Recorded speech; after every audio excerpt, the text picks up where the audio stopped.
Hey, what's up, guys? It's Nathan here. Hey, just wanted to post a quick video here. Sorry, it's my sister. She works at some kind of like amazing like it's not like a mall, but it's kind of like this huge building that's like one big like amusement park and fucking all this awesome stuff. And it's got a theater inside of it, so she's gonna go watch Wonder Woman. But I just want to kind of post up here on Pokemon Go real quick. You know, we've been having some pretty decent things going on lately. Let's just move this out the way real quick. And I just wanted to kind of show that there's been a completion here. Now, my up-to-date is I am currently sitting at 209, scene 216. Now, one thing that I don't have that I feel like it's going to take a long time because I live in Arizona, if it will stop selecting Charizard, what the heck, is that I want to complete the North American Pokedex. Now, for me, living in Arizona, there's not a lot of dragon types or water types because of the Dratinias that don't spawn here. And it's been a while since I went to Vegas for my vacation last year for Pokemon Go. Got a lot of good shit. But, you know, I had a lot of Scythers and Meowths, of course. But what was really weird is that I didn't see any water Pokemon because I haven't gone to California. So, I'm not even worried about this last one, but the Muck. Dude, that thing is rare as hell out here. I can't believe that. Just some random day, I'm just walking down Mill Avenue, and all of a sudden this Grimer just popped up, and I'm like, what in the world is that? So I've been walking with him for a minute now. I try to utilize a little bit of the time that we had. I only had 31 candies. I really don't go out a lot, so you know, that's why I'm kind of stuck at 30. But I love playing Pokemon Go. One of my biggest things is loving to be able to have like a better gym system. Like, look at this, 2 Rhyhorns. I could, if I was on another team, I could just take that down easily. Done, good to go. Look at this other one over here, Alakazam and Snorlax. Now, this is somewhat of a challenge. I'm not gonna lie. This is what we need a little bit within our times. You know, I mean, there are people who stop playing the game because of this kind of factor. But I just wanted to check in real quick. You know, just kind of show that migration just ended. This is the newest, the last migration that was at this park next to me. It was a Remoraid. I don't know I don't know how to pronounce some of the different Pokemon names. I haven't watched the show. That's where I learned all the Gen 1s.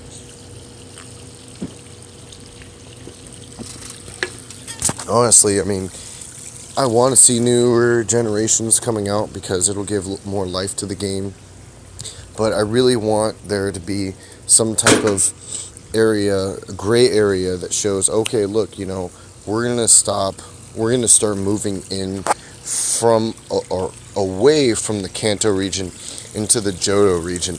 I want to see that progression within the game because that will kind of cancel out all the Parasects and all the different, like, you know, level 1 Pokemons that there is. But I feel like there's going to be an honest, like, evolution for the game. But right now, we're just kind of stagnant, you know. We're just seeing farms, and, you know, hopefully, I really hope, because Haldor spawns there and Ekans always spawns there. You know, it's a grass biome area, so snakes pop up there. It's nighttime, so Houndour's there. But the Zubat is a little bit out of place, you know, so I'm hoping that this nest migration is changed over to a Zubat farm. I'll only be able to find that out in the next couple of days while I go and check it because, you know, obviously I'm not always on Pokemon Go. But, you know, one thing that I think that we should check out real quick here is the Silph Road. Let's go ahead and hit that real quick. There we go. Alright, let's see what the Silph Road has to say about the current nest migration. I'm pretty sure that this just happened today, if not tomorrow. I'm hoping it's not tomorrow because I kind of look like an idiot if it is. Alright, go. Alright, now one of my favorite spots to be able to check out here in my area. Oh, don't worry about that. That's my new house that I'm moving into. Alright. So you got Kiwanis Park here in AZ. That's one of the bigger ones. It's a good family location. Alright, that's not bad, you know. It's nice to have a Vulpix farm once in a while. Ninetales is nice.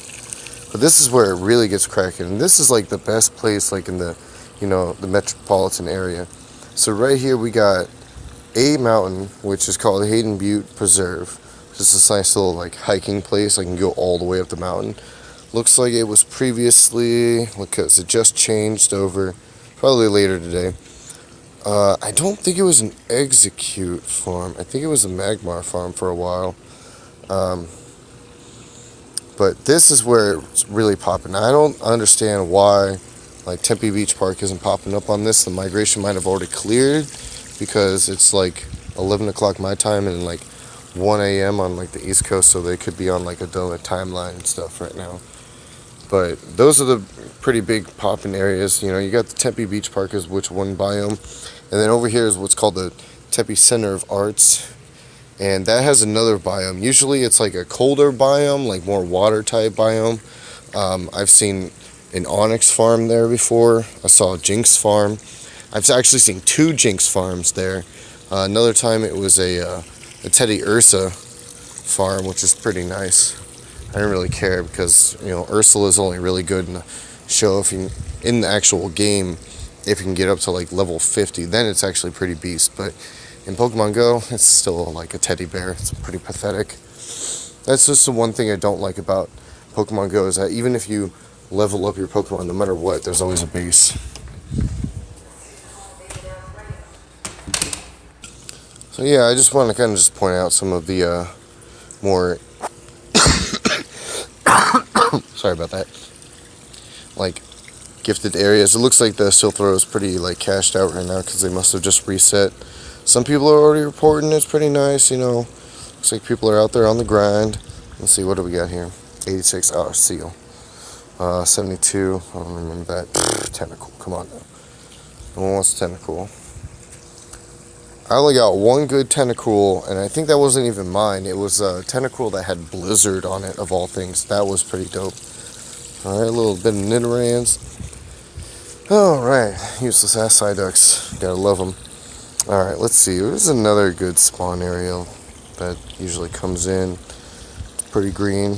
People report on. Probably up in North Valley. I think it's like Arrowhead or something. Could always use a Kingler. You just don't really see a lot of water biome Pokemon, so there has to be like a nest of them, because, you know, we're always seeing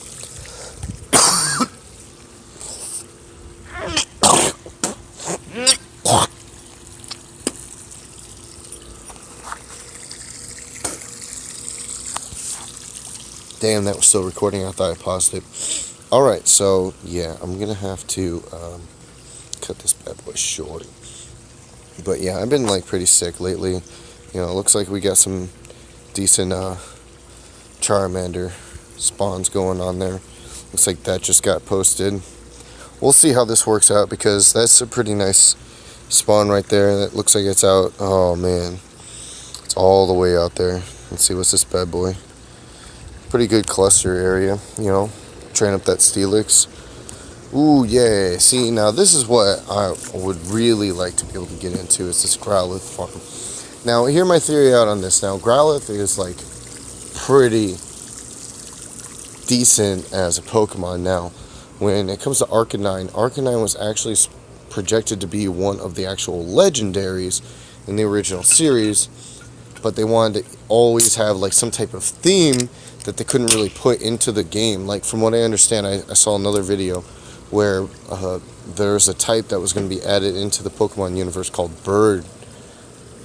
Now, it's kind of hard to put in Bird because not all the Pokemon are actually bird types and can't really identify that unless they have flapping wings and talons. But then there's other Pokemon that can fly but don't have wings because of their weight or their petals or their ghost abilities or levitation, if I may. So, you know, you really can't say that they're a bird type if they know how to fly, and they're a flying type and a bird type. It's still just a normal attack. Those are normal Pokemon. That's what it would be classified. So I feel like in the beginning that they were going to have 4 legendary Pokemon, but because they couldn't add in the bird type, they were just going to have all the legendary Pokemon birds. So when the secondary came in and there was like different types of, tigers and lions and panther type of legendary Pokemon in the second generation, that's where we started seeing more of a diversity of what they were trying to go with in the very beginning.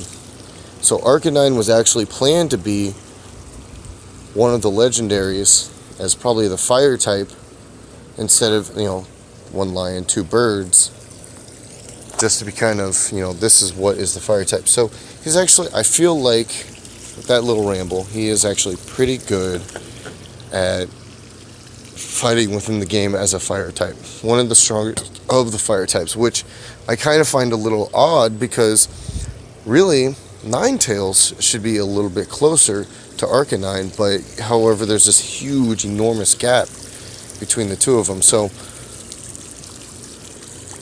I always am trying to post up more of my Arcanine candies and get all those Growlithe, because living out here in the fire desert, we see Ponytas. I remember one of the first uncommons that I ever found was a Magmar, which is pretty cool. And let's see. I see a lot of Paris, a lot of Ekans. Now I understand oh man, I haven't spun a stop yet today. I really should.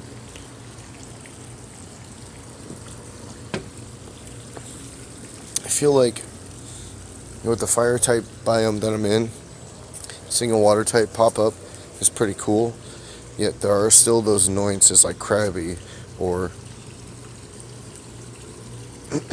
Goldeen. Staryu I'm pretty cool with, even though unfortunately again they're not giving much love to some of these power attacks that these other Pokemon can be able to have.